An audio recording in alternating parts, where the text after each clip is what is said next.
Hello everyone, Chris here. Yep, we are recording. Um, so, the next video in my web series called The Final Stretch. That is the final stretch on my way home from work. My day-night job. So just worked overnight, and it was an interesting shift to say the least. My shift is normally 10 p.m. to 6 a.m.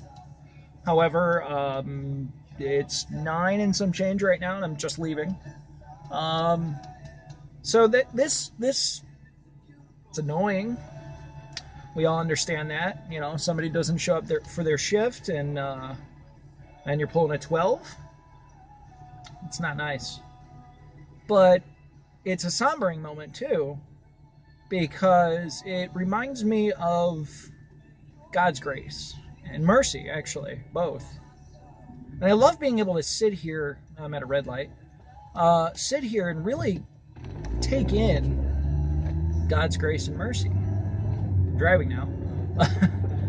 But God's grace and mercy, it's a wonderful thing, absolutely, to see in our day-to-day interactions and our day-to-day lives.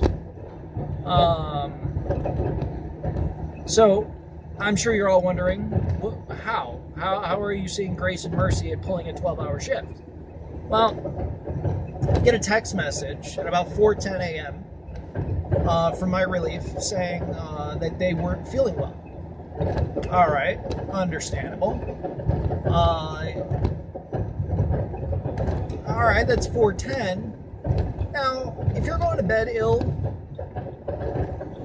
hey, shoot a text to the next shift and say, hey, I might not be there, just an FYI. And then at that point, being able to shoot out a text to everybody and being able to say, hey, could somebody cover my shift? Wasn't the case. But, well, not but. Let's start off. Was I annoyed? Yeah. Was I asked to pull a double? Yeah. Was I about to? No, I gotta work again tonight. So where does God's grace and mercy come into play here? How many times a day, how many times an hour do we really let down God? Let's be honest with ourselves, because that's what I'm trying to do with this web series, is be honest with myself as well as everybody else. Do we let God down on an hourly basis, a minute-by-minute basis? Absolutely, without a doubt. I have no doubt in my mind that I have let down God numerous times throughout the night, numerous times throughout the day, numerous times in the last hour. But that doesn't take away from God's awesome grace and mercy. I mean, that's literally the summarization of this video. Does God give us less grace and less mercy the more we screw up? No. Does he say, well, you used all your chances, used all your grace for today, that's it, no more, what's going on here? Oh, come on, people. Be in the middle of a 4-lane highway. But anyway, again, I'm like, what are these people doing?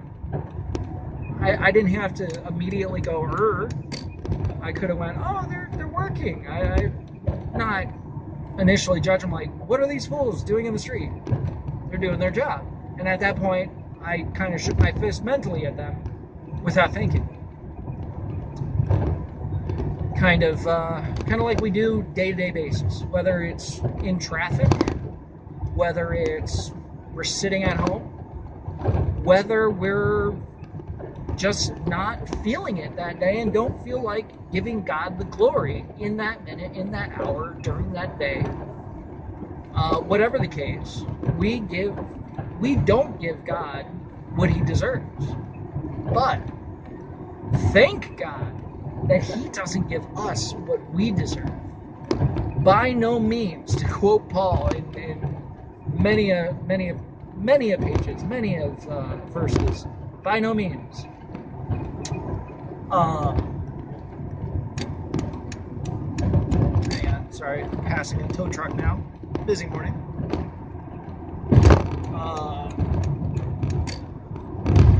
But by no means does God give us what we deserve.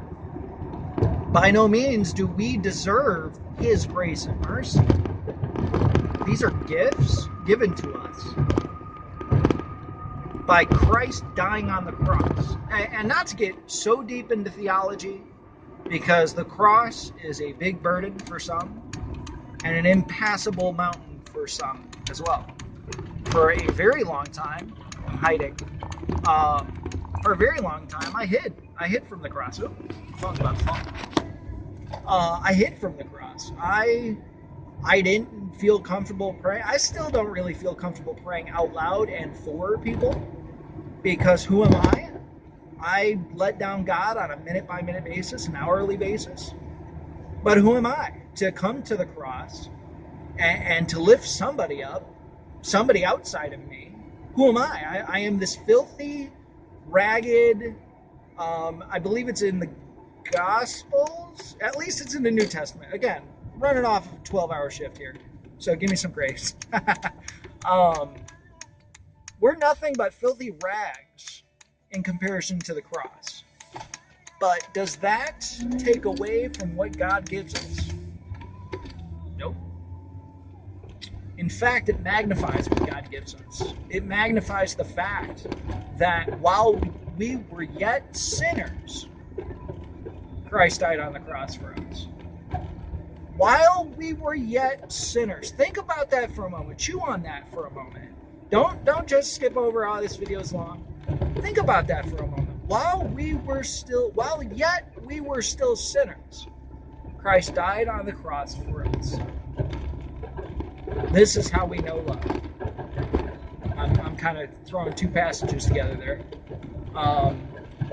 But seriously, that's love. That's mercy. That's grace. If I've ever seen it. You know what? You deserve hell. But you know what? I love you too much to see you go to hell. So, I'm going to die on the cross for you. I'm going to send my only son to die on the cross for you. I'm going to abolish the penalty of sin as long as you accept my son. Because I love you. If that's not grace, if that's not love, and hey, maybe I'm missing the mark, but it is the final stretch of my day, so gotta say,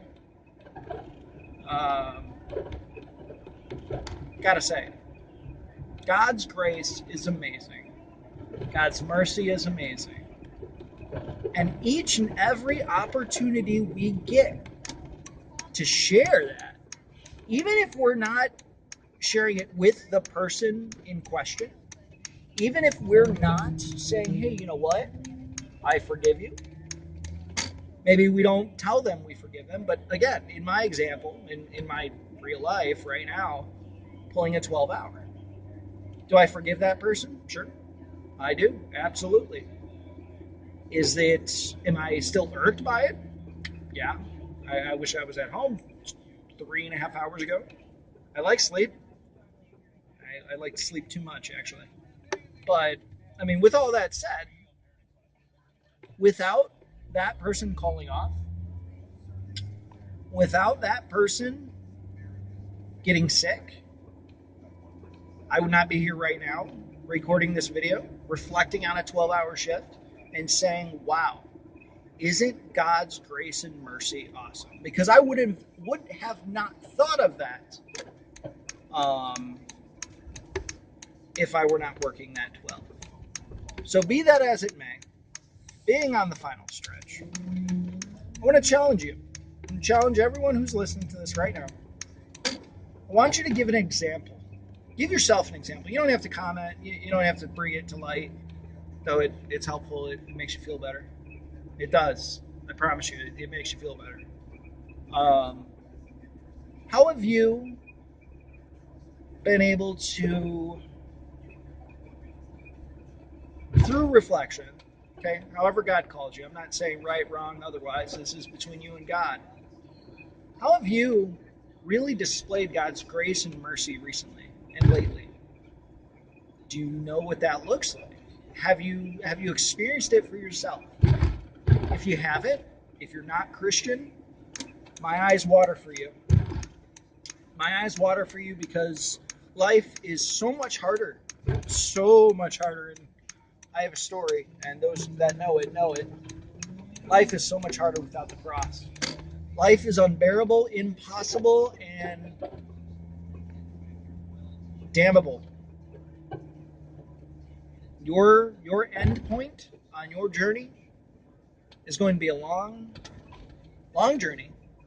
And when you get there, wherever there may be, you're going to get there and go, wow, what is this? What have I worked for? That's the wonderful thing about the cross. That's absolutely wonderful thing about the cross is it's not something worked for. It's something not earned. It's a gift. It is a gift of love. God so loved the world that he gave his only begotten Son, that while yet we were still sinners, I lost that verse. I will have to look it up. It will be in the comments. It'll be in the description, whatever this looks like. Oh, it's going to look a lot better than this driveway I'm driving on right now. But with that said, I'm pulling in. I hope that I haven't rambled too much, and I hope you've enjoyed the latest and hopefully not last final stretch of my day. So with that said, YouTube, Facebook, whoever's listening, I haven't even published any of these yet, but really give it a thought because it makes your life so much easier on giving grace and mercy, reflecting on the grace and mercy of God, and realizing that, hey, you know what? Might be a sucky day. God's got it in the bag. God's got it in the bag. The creator and orchestrator of the universe has got it in the bag. Why would you worry? Love you guys. Have a great night. Well, morning for you, night for me.